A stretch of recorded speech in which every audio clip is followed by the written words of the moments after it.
Welcome back to the podcast daily. Happy Monday to you. I'm Bill Landis. That's Jeremy Birmingham recapping Ohio State's 63-10 win against Western Kentucky after the rewatch of the game that Berm and I have done. It's weird for me to do a rewatch now, Berm, because I'm watching it on TV initially, so I feel less compelled to actually sit down and watch the whole thing start to finish again. So I'll be honest with the people. I didn't do that for this game, but I did watch it. And I know you rewatched a little bit of it too. So we're not coming into this cold, but it's 63-10, right? Like, what are we going to watch every single play and scrutinize it? They kick the crap out of them. Yeah, I think it's fair to be honest with people. I rewatched the first half of the game on Saturday night, starting at about 2:30 in the morning, and I think that's enough of a observational opportunity to really get a sense of what was going on. I mean, I'd like to get into the minutia about some of the backup players that played in the second half, and I'm sure we can talk about that as we go position by position. But big picture is, as we've been doing in these first couple weeks, like, do you feel better or worse? And I don't see anything to feel worse about. In fact, I feel better about the defense on rewatch than I did in person, because that first 20 minutes of game time felt very similar to the first couple weeks. And then, as you talked about in the postgame show, Ohio State said, okay, we're not giving up any more third downs, and stopped them on 11 straight third down conversions. I thought it was interesting and unique that the Buckeyes were put in a position, because Western Kentucky didn't want to punt in that first half, that, it wasn't just third downs, it's third downs and fourth downs. And I actually really like that. I think that it's one of those, I think what makes this game particularly good for Ohio State is that it showed them a whole bunch of different types of football situations that they didn't get in the first 2 weeks. And I understand people say, well, it's Western Kentucky, they're not any good. Western Kentucky would be better than Indiana and Youngstown State, I think. But also it was so much situational football that I think that you gain a lot more from this game than you do the first two, where obviously Indiana wasn't trying to win, and Youngstown State, being an FCS school, doesn't even count for most of the statistics and stuff you're doing. Yeah, that's a good point. There were 17 third downs, a good mix of like third and short, third and medium, third and long, different ways of Western Kentucky tried to go about converting. A couple red zone possessions, quick change, like sudden change possessions too, which I think I was ready for, because Ohio State scored touchdowns on back-to-back one-play drives. I was like, okay, this defense is gas. Like, they're probably angry they have to go back out there so quickly. And I thought that was an opportunity for Western Kentucky to really drive the ball on them and get another touchdown. And that didn't happen, which I thought was one of the more noteworthy things, perhaps under the radar, from that game. But for the defense to continue to be stifling, for lack of a better term, in the face of a few sudden change situations, I thought was really good. And yeah, it was a good test for them. I think, they're not going to play an offense that does what Western Kentucky does the rest of the year, but I think to go into a game and get a lot of stuff thrown at you and then come out of it probably feeling, I mean, of course you're feeling the best you felt coming out of a game, because they were dominant for 2.5 quarters of that game, almost 3 quarters of that game. So it's good. Like, I don't know how much of it is replicable in the sense of how much do you take going into Notre Dame, because Notre Dame is an entirely different team with a vastly different roster. But I also think there's something to be said for gaining a little bit of confidence in some areas where you were slightly deficient coming into that game too. And I think that's what the defense and the offense got.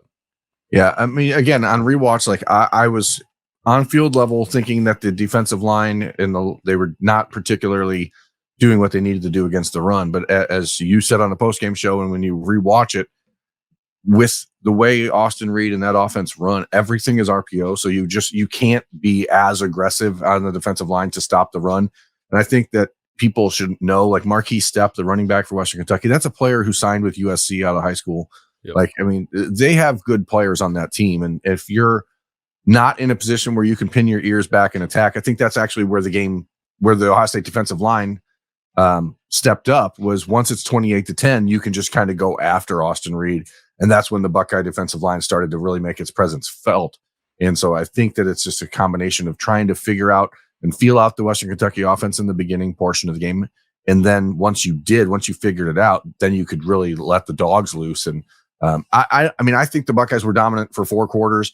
It felt like the clock was moving pretty slow.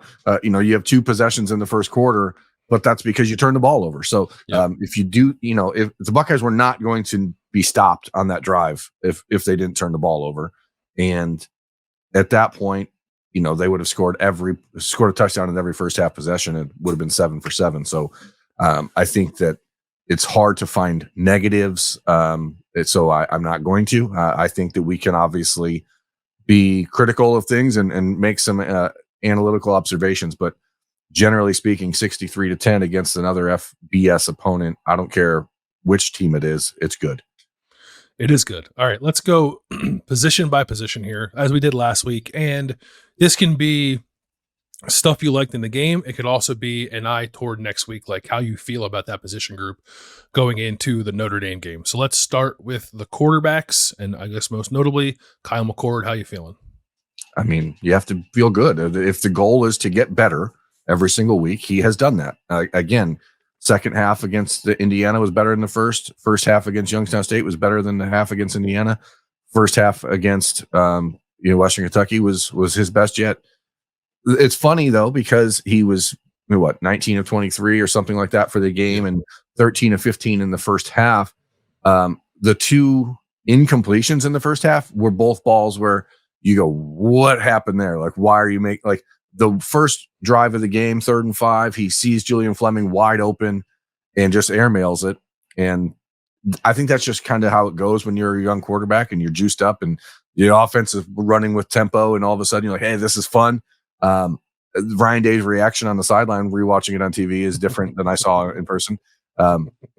Because, but then to me, what you have to feel good about with Kyle McCord in this game is how he bounced back after the bad moments. He throws that ball 15 feet over Julian Fleming's head, and the Buckeyes go for it on 4th and 5. And under pressure, he steps into the pocket and changes his arm angle, releases almost a sidearm pass to Ibuka on the slant where Mack has to climb the ladder a little bit and go get it.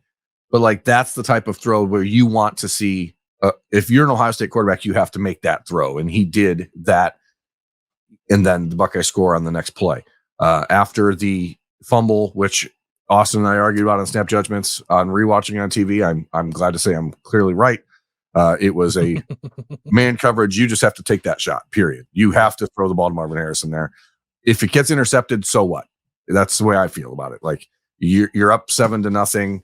It's, you're at your own 40, at their 45-yard line. If you got man coverage on Marv at the goal line, you just throw it as far in front of him as you can and let him go get it. But bounces back after that, comes basically perfect the rest of the way. He has the one pass to Marv a couple series later where he does throw the ball on to Marv where he's double covered, and you're like, why are you throwing that one? But we can nitpick, but generally speaking, if this isn't an A performance from Kyle McCord, then what could be? Right. I agree with you. I thought it was an A as well. Like, not the most impressive A, I guess, but I also think he can get an A for just sort of being solid and do what's asked of you. And I thought that Kyle did that. And it does feel like they are figuring out the stuff where he's most comfortable. I think we've seen a fair amount of RPOs with Kyle. Some even pass options. The play to Travion Henderson on the 3rd and 2, there was double slants to one side and the swing pass to Travion on the other, and that's a pre-snap read for Kyle to decide which side to go to the ball to go with. And I think there were 4 defenders over 2 receivers to one side and a lot of space for Travion on the other. So it's not a difficult read, but they are letting him make those kind of decisions, which I think is good. He gets the ball out quick. It's been nice to see them get a little more vertical with the passing game these last 2 weeks, as I think he certainly has that in his arsenal too. And when he gets his feet under him and he's locked in and ready to throw, he throws a very pretty ball. So my only, it's not a concern, but the thing that's in the back of my head is okay, say that Notre Dame's able to get after you a little bit.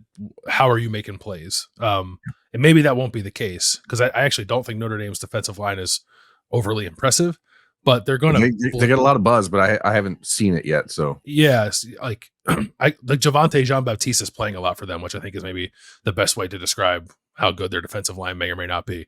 Now he's going to get 4 sacks this week, watch.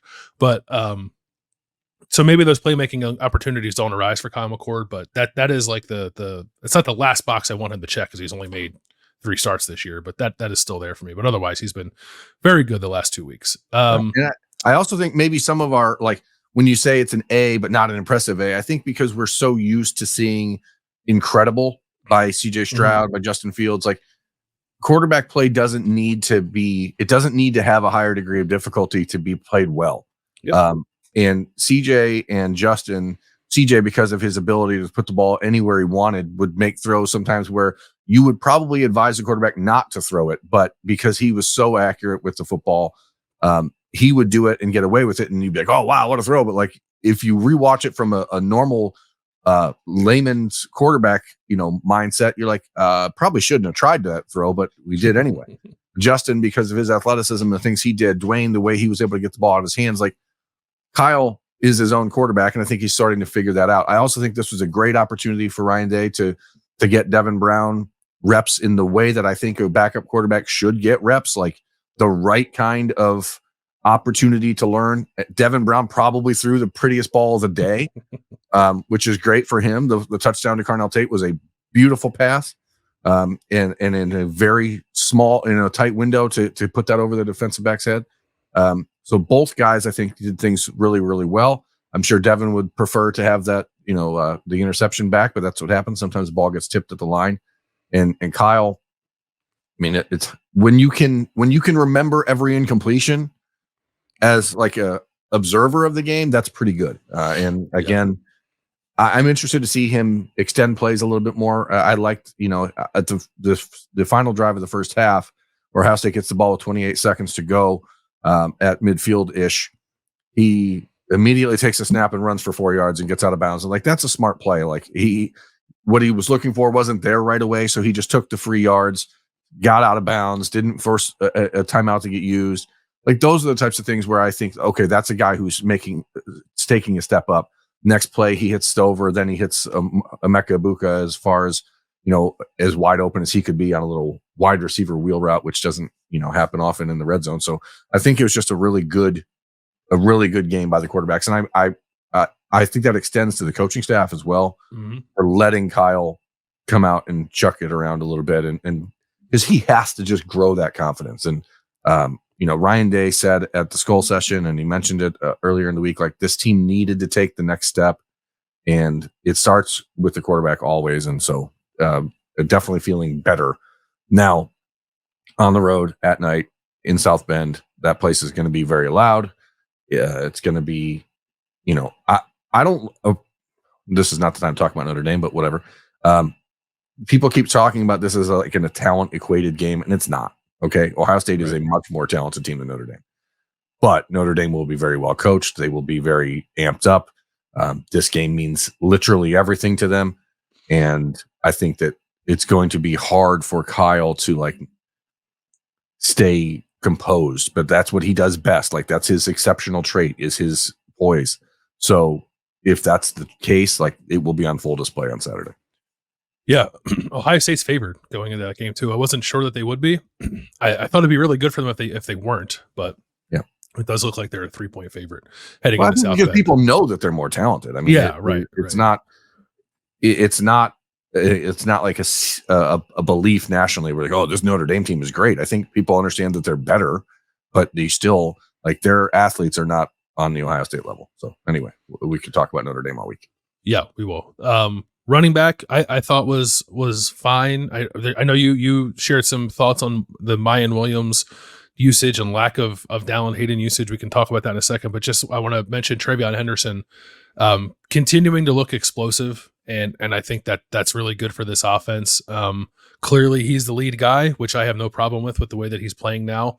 And I thought it was good that he found himself like breaking a couple tackles in this game. He wasn't in many opportunities to do so, but the 2 or 3 times that he did it. On his second touchdown run, he ran through a tackle. On the third down conversion where he ran for 27 yards on a swing pass, he broke a tackle. And this was a game where he had his best average yards after contact per rush since the Penn State game of his freshman year. So he continues to look more and more like the old Travion. But and that Penn State game was the one that physically kind of broke him at that point in his freshman year. So I wonder if that has informed some of the way he's run since, because he realizes, hey, that game was the first time I ran into Division I college dudes and it hurt. I as a running back, I mean, we talked about it last week. Like, you don't want to run to contact, but you also understand it's coming. And when you're as explosive as he is, like, you don't need to get hit all the time. But when you do have to have contact, when you know it's coming, you can be the one to deliver the blow and not be the one to take it. So he's gotten better at that. I just think that you can see it on his face. This is the rewatch, supposed to be what we saw on TV or whatever, but you can see it on his face when he walks into the stadium. Like, he's in a different mindset right now. And I think it's extremely telling. Ohio State has avoided the fullback look that they went with in week 1. Like, we haven't seen that again. But Chip, when he gets in the game, looks you can't argue that he doesn't belong on the field or that Mayan should play over him, because Chip's doing everything right. As you mentioned, Mayan clearly had some preseason injury issues. But I thought he looked closer to his old self yesterday in the third and fourth quarter when he got the football. Mm-hmm. And bottom line, like, if Ohio State does what it needs to do this year and wants to do this year, there's going to be 15 games. These guys are going to need to be fresh. And I don't think it's a problem that Mayan is getting less carries now, because if I'm going to make an early week bold prediction, here's one.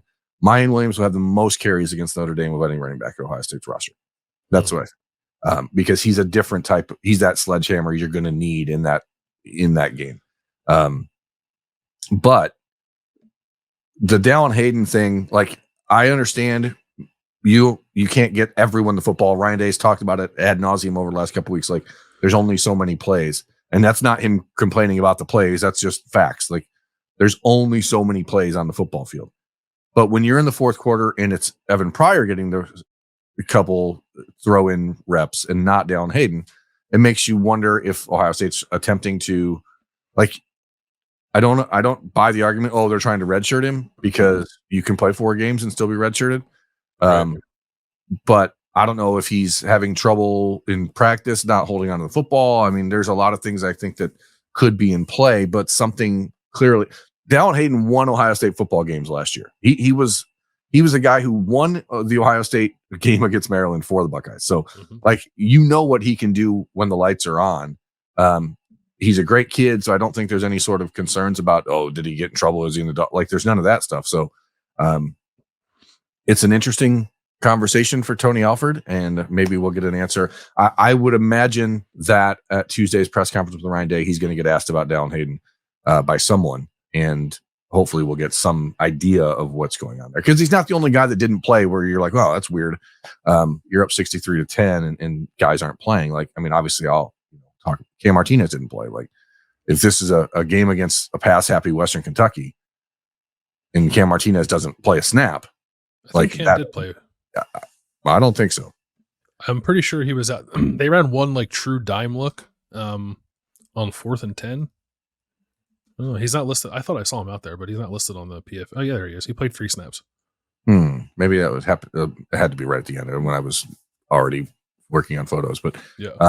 It's strange that all offseason we heard about Cam Martinez and how much better he'd been, and then now you're playing Western Kentucky in the fourth quarter up by 53 points, and you're not putting him out there. So, kind of strange to me. But there's those question marks at every position. Bottom line, top of the pecking list at running back. It's hard to complain about the way they're playing right now. I love the fact that Ohio State is realizing that TreVeyon Henderson needs to catch the football, because he is a different player when he's doing that. Yeah, he only got the 1 target against Western Kentucky, but that wasn't a game where they needed to pepper him with targets. But I could see if the offensive line is perhaps having a little bit of a difficult time playing against Notre Dame's caliber of athlete on the road in a raucous environment, I could see, like, screens to TreVeyon Henderson being a big part of what they do next week.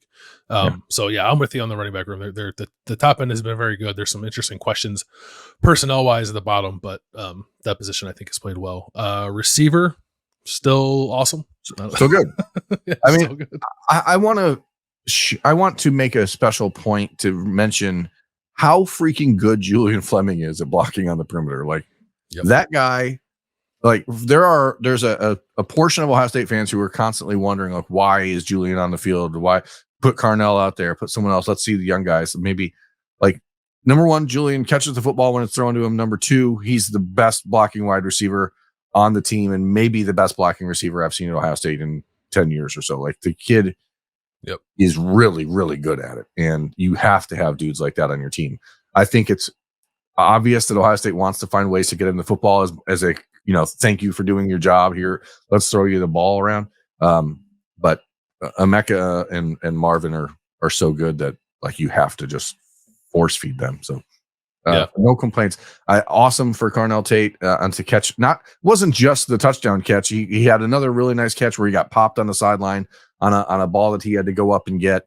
I wish Ohio State would have been able to get Brandon Innes in the game in the early part of the fourth quarter, as opposed to the middle to end where they were essentially just running the clock out. I know they tried to get him a ball that was the one that was actually picked off by Devin Brown.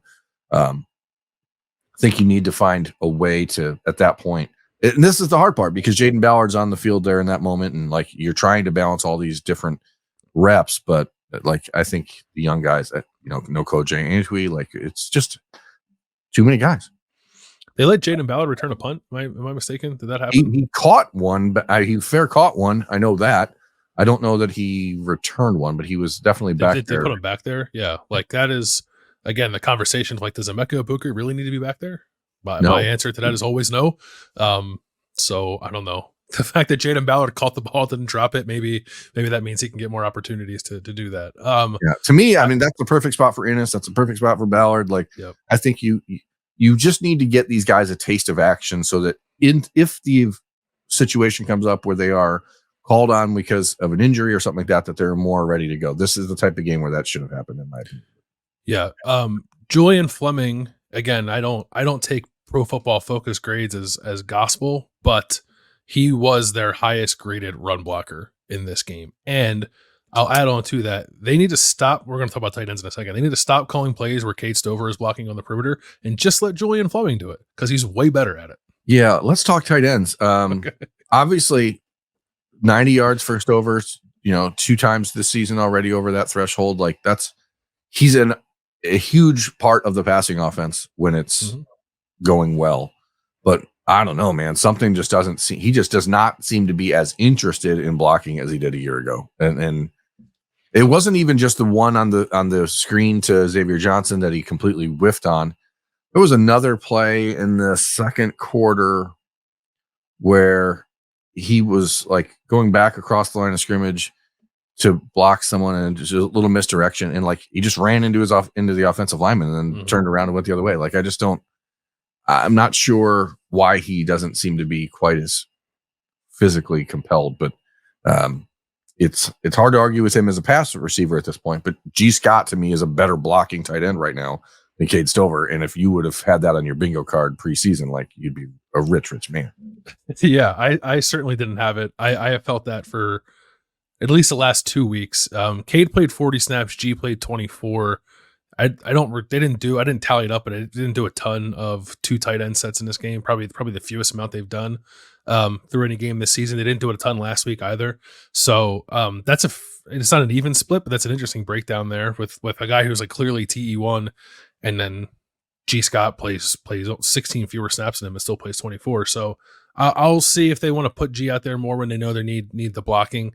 Cade is an awesome receiver. He's the best receiving tight end they've had, I think, or at least like Jeremy Ruckert was a really good pure receiver, but even Cade in the open field I think is better than Jeremy Ruckert was. So Cade may not be as natural doing it, but he's probably better doing it. Yeah, the fumble against Western Kentucky aside, like he's very good in the open field. So I'm not saying bench the guy, but just let players play to their strengths, and it does not appear that blocking in space is his at the moment. But the position I think has been good otherwise.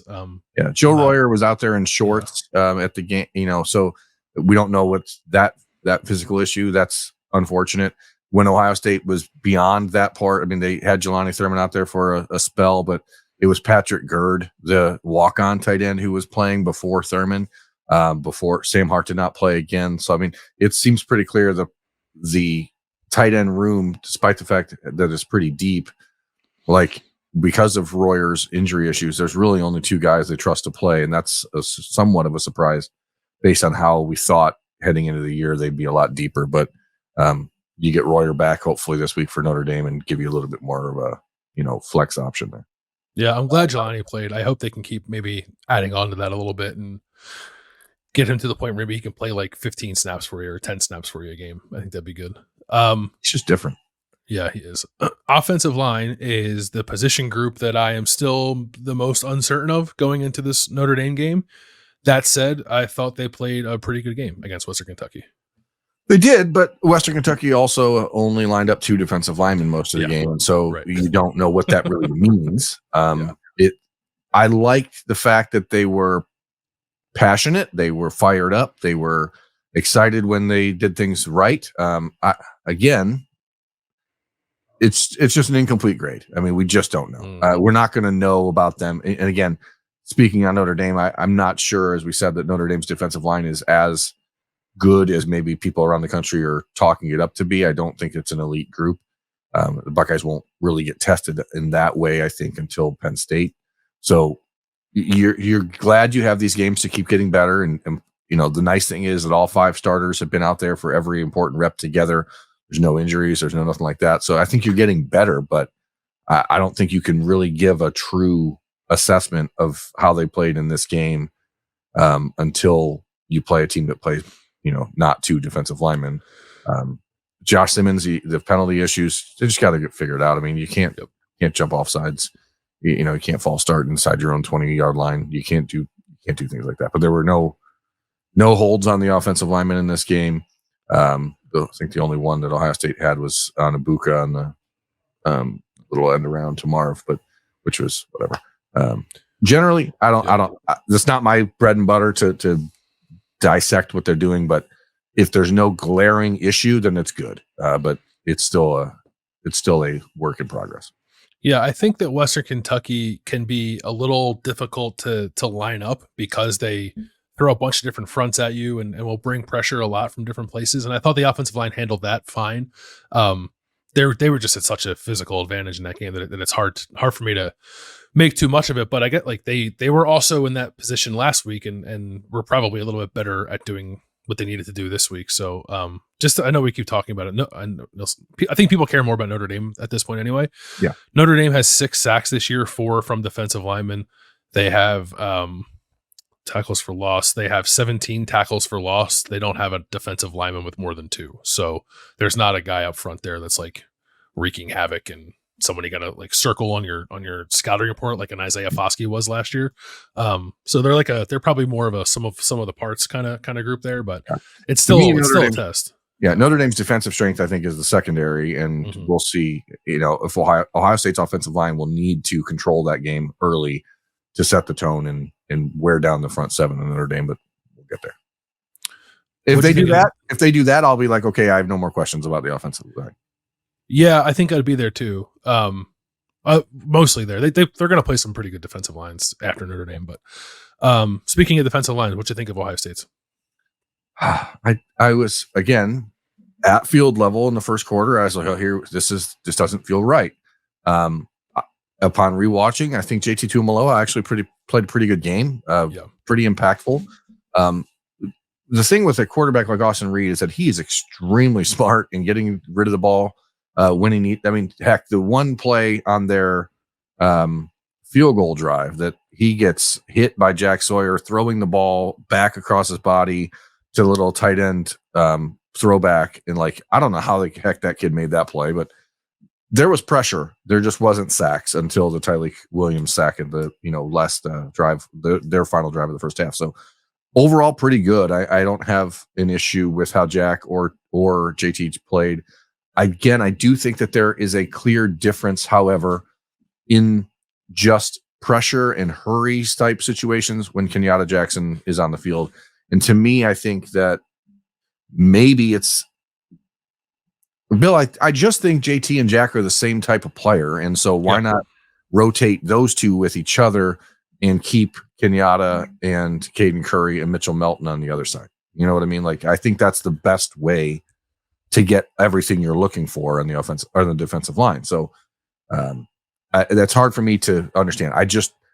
I don't think either one of them are doing so much against the run, against the pass to be like, well, this guy has to be on the field all the time.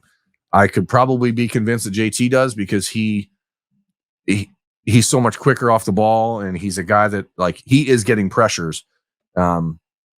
He actually did like a nice spin move yesterday on one of his pass rushes on Mhm. the fourth down play that Proctor should have picked off. Like he actually put a actual move on an offensive lineman, which was great to see.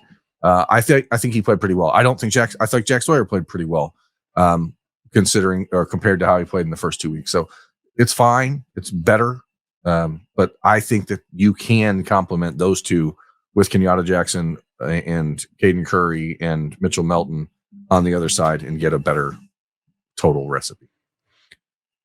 Pressures in this game: 7 for Jack Sawyer, 6 for JT Tuimoloau. Jack was credited with 2 quarterback hits, 5 hurries. JT with 2 quarterback hits, 4 hurries. Both with a pass rush win rate, above 30% on true pass sets, like no RPOs, play action, quick game.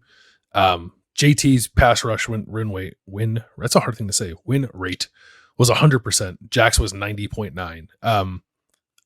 This is not a tremendously good offensive line. The fact that Western Kentucky does not give up a lot of sacks, I think, is more a product of scheme and the quarterback than it is the offensive line. But I thought both those guys played well. I thought it was maybe the best game I've seen Jack play. And hopefully, I agree. I think he was pretty. I think he was pretty good. Yeah, so I don't disagree with you on Kenyatta. I want to see more Mitchell Melton.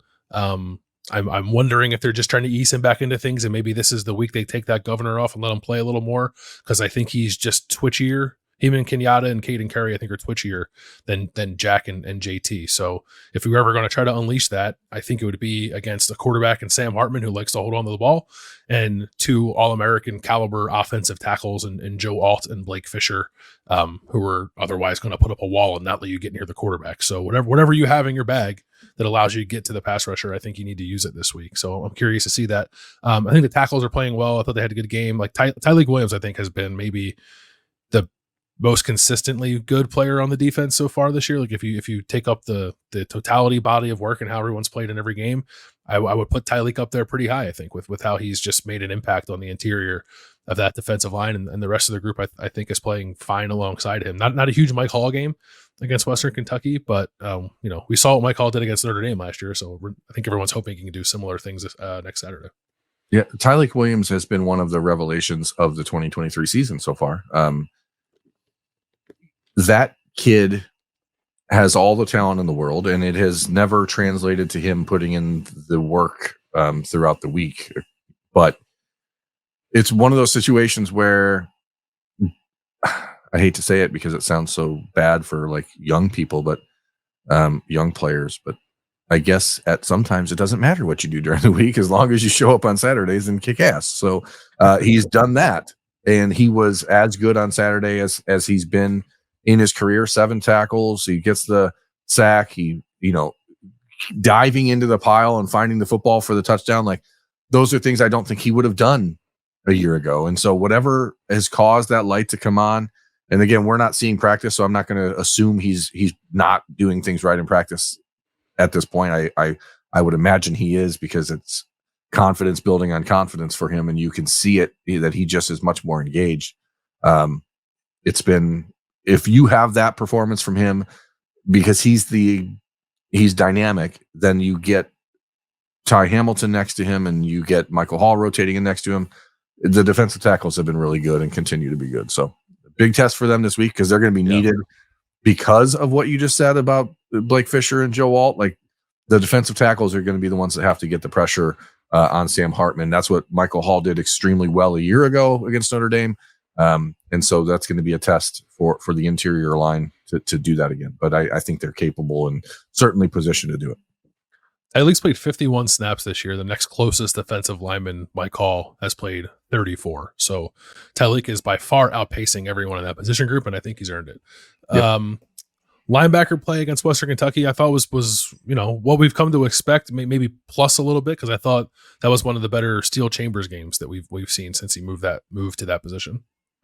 Those two are just so good at knowing where they're supposed to be, and they don't always make the tackle. Tommy, a couple times on Saturday, like shot a gap and forced the running back. It's, in basketball, there's the statistic, like the altered shot, like that's what Tommy does extremely well. Like he gets into the hole and forces the running back to do something else. And that's what caused 2 different fumbles on Saturday were a result of that happening. he does a interesting thing where Tommy likes to just try to tackle people at their shoes.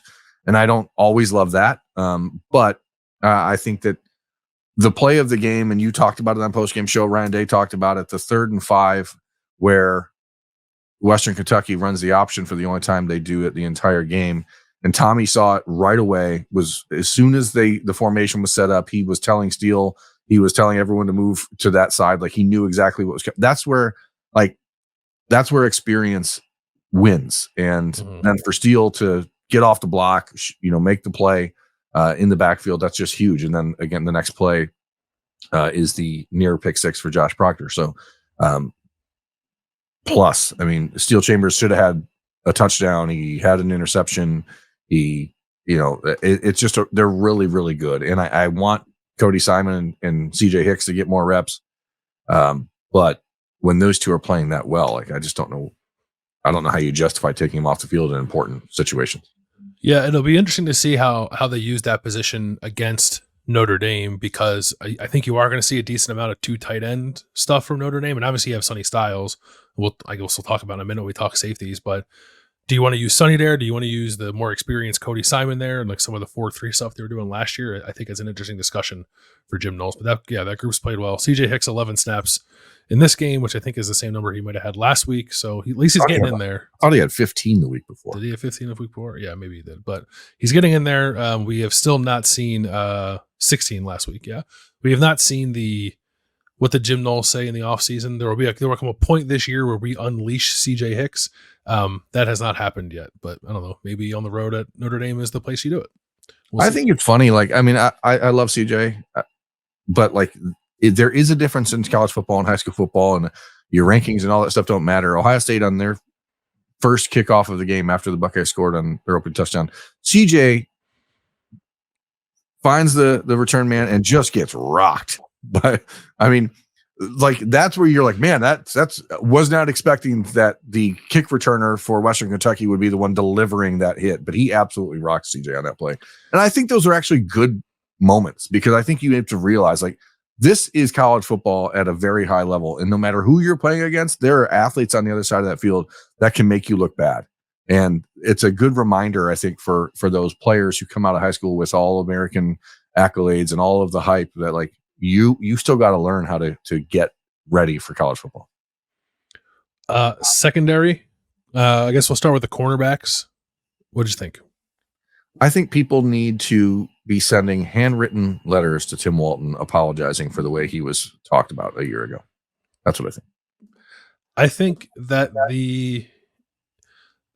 I don't think that the criticism last year was unfounded. Perhaps not enough deference was given to the injury situation there, but they've been very good this year. So I don't disagree with you there. I think when there's so much talk about how good a position group has looked in the offseason, and then you actually see it show up on the field, you can't do anything other than give the position coach on down credit for the way they're playing. And they've been very good, led by Denzel Burke, who continues to, in my opinion, play at like an All-American kind of level. Yeah, he's playing at a Thorpe Award winner type of level, and it's so refreshing, because what you just said, like we do hear every offseason, there's a name or two where it's just like, whoa, there's way more talk about this guy than there should be. And then to most of the time, because of that talk, because it ends up being hyperbolic in so many ways, like that guy goes out and he just is okay, and you're like, yeah, okay, well, what was that all about? Denzel Burke, it's not even the fact that in coverage he's been so good, it's that he's playing physical football, and I love it. Like that's a kid who is playing himself back into the discussion as a first round pick. And that, I don't think anyone would have thought that 2 months ago. But it's not just him. I mean, Jordan Hancock played a game where it was a little hit and miss early. I'm not going to see, this is where like, I understand the standard is the standard, right? But like sometimes you're going to get beat. So the wheel route by Malachi Corley, like it's a great throw. It's a good play call. You're playing against an NFL type receiver. You're going to lose some reps. I actually think my favorite moments of the day for Jordan Hancock was the second quarter. Blue Smith catches the ball where I think Jordan sort of lost him in the zone coverage, but then Jordan's the guy that recovered and forced the fumble. And so like, that's where I think the difference in a guy that is mentally sharp and a kid that and is a competitor. Like, you get beat on the play, you could easily just slough it off and let Josh Proctor or somebody else come over and hit him because it was right in that, general vicinity. But you let the guy get into the zone where maybe you're being a little casual, and you respond by immediately hitting him and forcing the fumble. Like, that to me is the type of play where I don't think we would have saw that the last couple of years out of the Ohio State defense. So, like, yeah, big plus up. I thought he had way more than 5 tackles too. I kept hearing his name being called every minute, and I was thinking that you were going to be close to your bold prediction of 10 tackles, because it seemed like he had like a lot, but they only credited him for 5. Yeah, he was flying around. I feel like I've seen glimpses of this in practice, and I think maybe I mentioned this last week. I think I did when I made the prediction. He can really hit, but it like showed up for the first time, I think, in a game this week, which was good to see, because I think like they need Denzel has very much been a tone setter, I think, on the back end of the defense, and he has had some good hits, obviously, but I don't like, that's not the first thing I think about with Denzel. And it may be the first thing I think about with Jordan Hancock. Like, he can cover like a corner, but he hits you like a safety, which is why I guess he's playing the nickel position as much as he is. I do think there's like, so if Notre Dame does play a lot of 2 tight ends this week or next week, next Saturday, I wonder what that means for Jordan Hancock. Are they going to play him at the nickel spot like they have? Or are they going to let him like rotate with Davis and Igbinosun at field corner? I don't know. He's played 55 snaps in the slot. He's only played 34 as an outside corner to this point, but that to me feels more like a Sonny Styles kind of game than a Jordan Hancock game. But I also want Jordan Hancock on the field, so I think they need to do maybe perhaps a better job, or be more willing to rotate with him on the outside if that is the case. Yeah, and I also think this was Davis and Igbinosun's best game as a Buckeye, so pluses all around. Davison on the Western Kentucky touchdown was absolutely held and should have been called, but they don't call stuff like that against Ohio State's opponents ever for some reason. He was, I mean, it was blatant right in front of the official, whatever. But overall, corners, and then obviously you get the Jermaine Matthews pick 6. I just am so glad to see the young guys get in the game and make plays, and they're like very, like him and Jair Brown were like, they weren't in there and just taking it easy, which I think that there is a tendency for young players when it's a 56-10 type game, like, to get in and not think it's important. Like, if you're on the second team defense, you need to go out there and shut them down just as much as the first team defense does. So I was really encouraged to see that out of that group. I will start the safety discussion by saying that I was perhaps wrong about what Josh Proctor could be for this defense this year, because I thought that was the kind of game where his deficiencies as a player that we've seen were going to get exposed, and they were not. He held up well in coverage a couple times, made a couple tackles, did not take himself out of position, and he looks like the guy at the moment who should be this team's starting free safety based off play alone. And in the offseason, I did not think that. I didn't really want to see him out there. I felt like we had seen enough. And I don't know if that's the lake coming on, or he's the benefit or benefactor of being healthy now, and this is what you get when Josh Proctor's healthy. Whatever it is, it's a credit to him, I think, for finding a way to play his best football at this point in his career, because I think he's doing that right now. Yeah, when he decided to return for a 6th year, I think most people were like, why? Mm-hmm. And okay, maybe he can help on special teams or whatever, but he's been really, really good. Again, if you went into this preseason circling Josh Proctor and Tyleik Williams and Chip Trainum over Mayan Williams, like G. Scott as the legitimate backup tight end, like, I think you probably would have been viewed as a nut job. But yeah, Josh, the play, especially in the first quarter, the first drive of the game for Western Kentucky, where he's tracking with Malachi Corley down the sideline, like, athletically, Josh is so gifted that if the light does come on, like, this is what you should expect. I think that there were still moments where you could see like the oops moment, like they had a 3rd and 10 on their first drive, and Josh jumped around and ended up being a 17-yard gain, where you're like, it's 3rd and 10. You don't need to be that aggressive there, and you can just get off the field. But overall, Lathan Ransom, considering he's playing with some sort of broken hand issue or something wrong in his hand, I thought was really physical. Number of times he was coming downhill, making at least, again, altering shots in the backfield. I I think that there is a lot to build on. I was surprised by the lack of Sonny Styles in this game, considering the first rep of the game, the first play of the game defensively, he was lined up essentially at corner. Yeah. And opposite, he was doing that early, but that's the beauty of this defense, Bill. Is like there is so much versatility with the types of athletes they have that people are going to scratch their head and go, where's this guy this week? How come he's not playing? But you can do matchup based things when you have this many guys that are players. But Lathan continues to be the centerpiece of that. And if you get this effort out of Josh Proctor every week, then again, similar to Tommy and Steele, like I don't know how you take them off the field. I think the fact, there were people asking, like, why is Sonny Styles not playing a whole lot? Like I want to see Sonny on the field as much as possible too. He ends up playing 27 snaps. A chunk of that is probably in the fourth quarter when they have some of the backups in, and Sonny's back to playing his nickel spot instead of Jordan Hancock.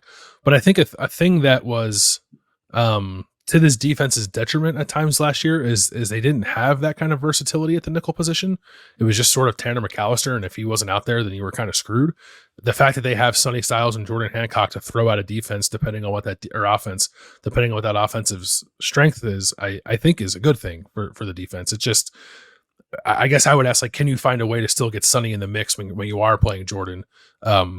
Whether that's being more aggressive with like sub packages and stuff. I don't know. There's a lot of good players on this defense. How many of them do you actually want to take off the field? I get that it's difficult, but if there's ever a way that they can figure out to get Sonny and Jordan on the field together at times, like I think that'd be awesome. But at the moment, I'm not too hung up on the fact that Sonny's, seeing a little bit of dip in his snaps because Jordan Hancock's playing, because I think it makes sense for the matchups. So yeah, and again, I think we will see this weekend more Sonny Styles than Jordan Hancock, because whether he wants to be listed as it on the roster or whatever we're calling him as a safety / nickel / like he is the perfect fit for the will linebacker spot that you're going to see this weekend.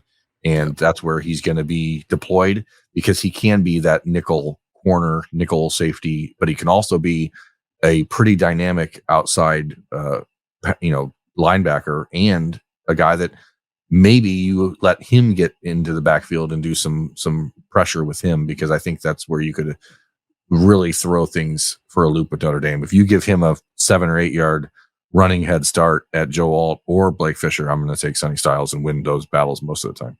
Yeah, I think you're right. I do think he'll get put in those spots.